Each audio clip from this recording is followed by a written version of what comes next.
What's up, y'all? It's that Sports Kid here with my Iowa Hawkeyes 2023 season predictions. Let's get into it. We have a little bit of an off-season review slash preview here. Last year, the Hawkeyes went 8-5 with a bowl win, I believe, over Kentucky.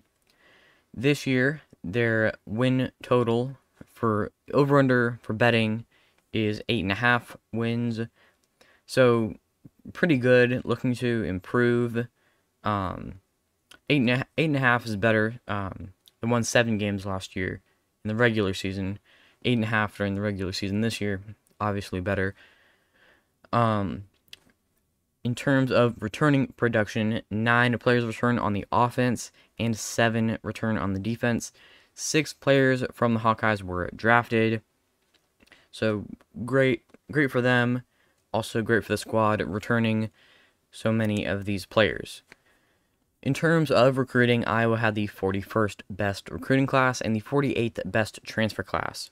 Their top 3 commits, who will be freshmen this year, are linebacker Ben Quader, probably messed that up, 6'3", 220 pounds, and is the 302nd best player in the country, 4-star, and the only 4-star Iowa had signed this year.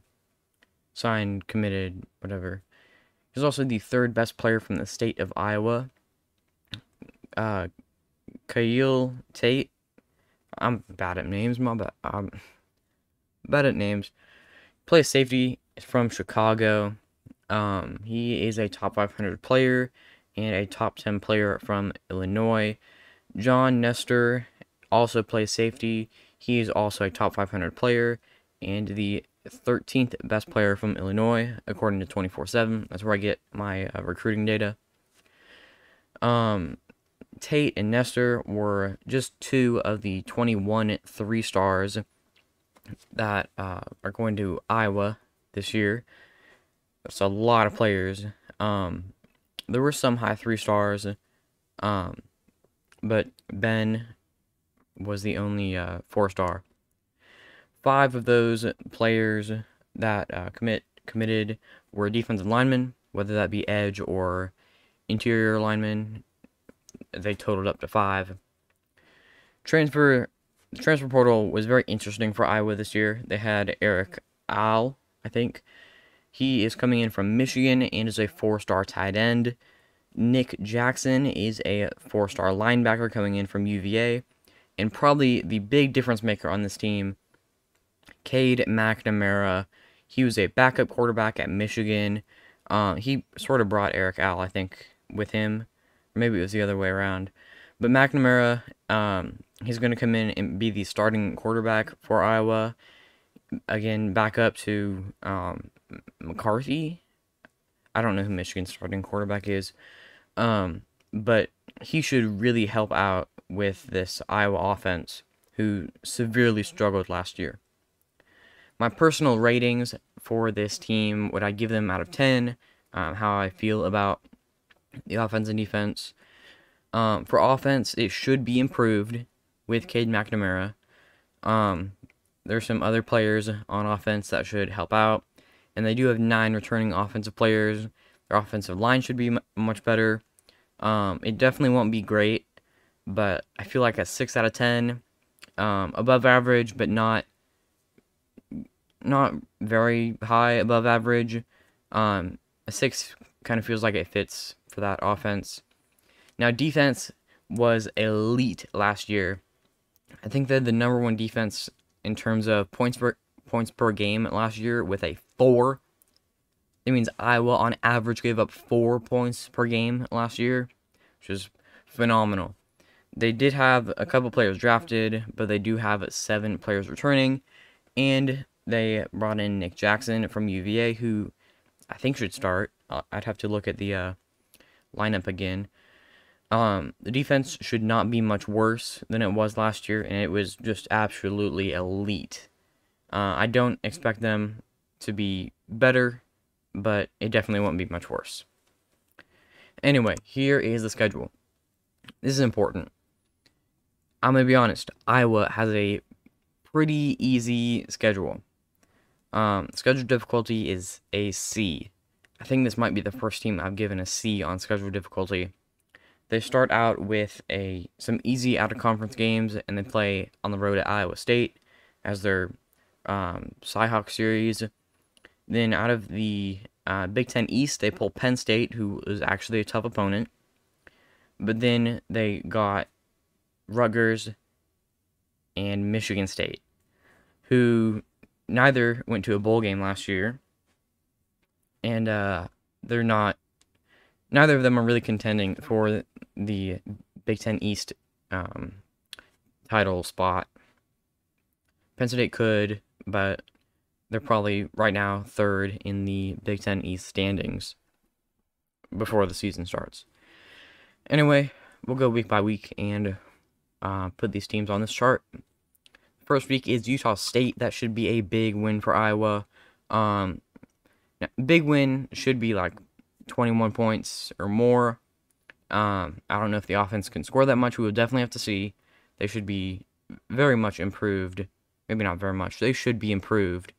I don't know if they can score that many, but their defense should hold Utah State to few points. Next is Iowa State, who's going to go in the close win category. By close win, I'm meaning like 14 to 17 points. Well, like 1 to 17 points. But I think they should beat Iowa State. Iowa State was like 4-8 last year. This is a rivalry series from between the Big 12, Big 10 Iowa schools. On the road, I don't think there's a crazy environment there, so Iowa should get that victory, although it honestly wouldn't surprise me if Iowa State pulled off an upset here in this one. In week 3, Iowa plays Western Michigan, who is in the MAC, inferior conference, and Iowa should just totally walk away with a pretty solid win there. Now next we have Penn State. Who will be pretty good, I think, this year. I think I was actually really just going to lose. Penn State, pretty good. And it should be close to loss within like 14 points. On the road at Penn State, I don't know what Penn State's whiteout is, but Iowa probably is not going to go in there and win that. Next is Michigan State, who is going to go in the close win category. Michigan State 5-7 last year. I don't think they will be much improved. Maybe they'll go to a bowl game. I'm not sure. At home at Kinnick. I think it's Kinnick Stadium. Iowa should stop Michigan State on defense. And I suspect that the Hawkeyes will walk out with a victory in week 5. Next we have Purdue, probably going to be one of the 3 worst teams in the conference. So that's also going to go in that close win. Close win is like within 21 points. Not 21, within 17. I don't know if Iowa can put up that many points, or else I probably would have put Purdue in the big win category. As long as the Iowa defense gets stops, they should definitely win that game, probably with ease.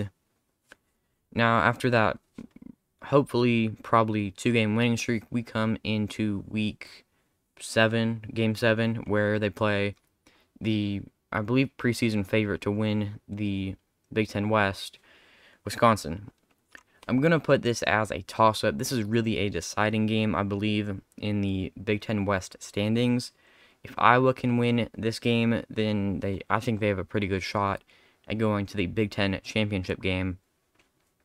I think they're still doing East and West.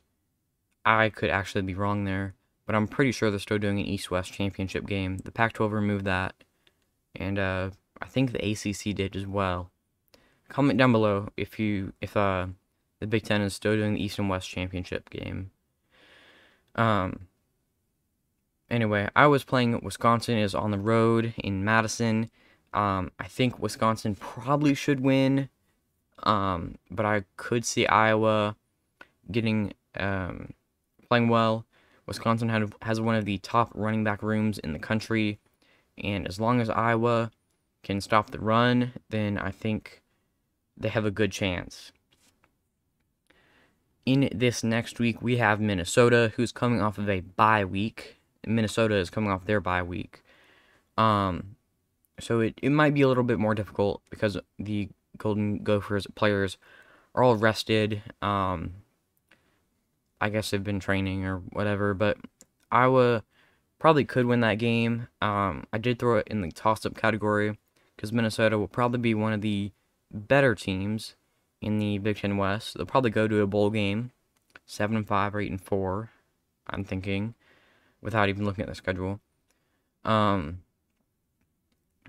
Minnesota's never been like a bad program, and I think they could win, but Iowa also has a pretty good chance. In this next week, Iowa is playing Northwestern. I am going to put Northwestern in the big win category. It's on the road. It's being played at Wrigley Field. Very strange.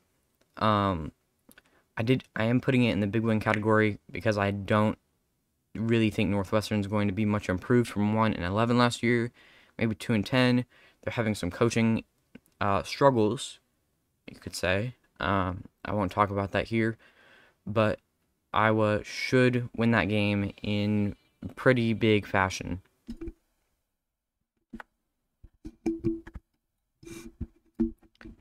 Sorry, I'm just adjusting the microphone. Yeah, Iowa should win that one pretty confidently. Next, we have Rutgers, the well-known Big Ten East punching bag. They're going to go in that close win category because I think Rutgers is getting better, sort of, kind of. I don't think they're going to be as bad as Northwestern. They'll probably fight for 5 wins, maybe, potentially. But Iowa should totally win that game at home. Next, we have Illinois, who is also one of the better teams in the Big Ten West. I am going to throw that game in the toss-up category. I think either team could win this one. This maybe could decide who wins the Big Ten West, or at least who comes in second place. Illinois is not going to be as good as they were last year, I don't think, but they could still potentially do well. Another home game for Iowa. I think they only have 4 true road games this whole season, because they do have that neutral site game against Northwestern. Finally, we end off the season with the rivalry game versus Nebraska. I have no idea how Nebraska is going to do this season. They could be good. They could be bad. I believe they have the talent on the roster to be good. I don't know if they're going to be coached well. I'm putting out the toss-up. Another rivalry. I don't know if this is sort of a forced rivalry because of when Nebraska joined the Big Ten. Let me know in the comments. Is it sort of a forced rivalry, or is it like a true schools really hate each other? Because I think the stuff like Rutgers and Maryland is sort of a forced rivalry. Let me know if this is one of those. But I think there is like an actual rivalry name. I can't think of it off the top of my head. I do believe Nebraska won it last year. Don't quote me on that. I think this could be a toss-up. Again, Nebraska is talented. They did get rid of their head coach, who was not good. They replaced him with, I believe, the Carolina Panthers coach. Again, on the road in Lincoln, very difficult place to play. Iowa could fall to them. This sort of leads me to my projected record of 8-4. I believe that they should win against Utah State, Western Michigan, and Northwestern. Very confidently, strong wins there. Then they should win probably all the games in the close win category. Iowa State, Michigan State, Purdue, and Rutgers. And then they could lose 3 games in the toss-up category. I don't think they'll lose all 4. I think they could beat probably Minnesota, Nebraska, or Illinois. Maybe all three, maybe none of them. I think Wisconsin's sort of a push for that toss-up category. They probably could be in the close loss. Penn State is definitely going to be a loss, I think, unless it's an upset. So projected record of 8-4. I could see 9-3. I don't see a 10-win season, at least in the regular season. I think it would be tough to go 7-5 after we sort of trying to go 7-5 with such a not great schedule. So 8-4 is where I put the Iowa Hawkeyes this season. Let me know down below if I missed anything, if the offense will actually be good. I'm not like a super Iowa fan. I've just collected data, stuff, learned a little bit, and that's how I made these predictions. Let me know in the comments, what do you think about Iowa, and how are they going to do this season? And until the next episode of Season Predictions, peace.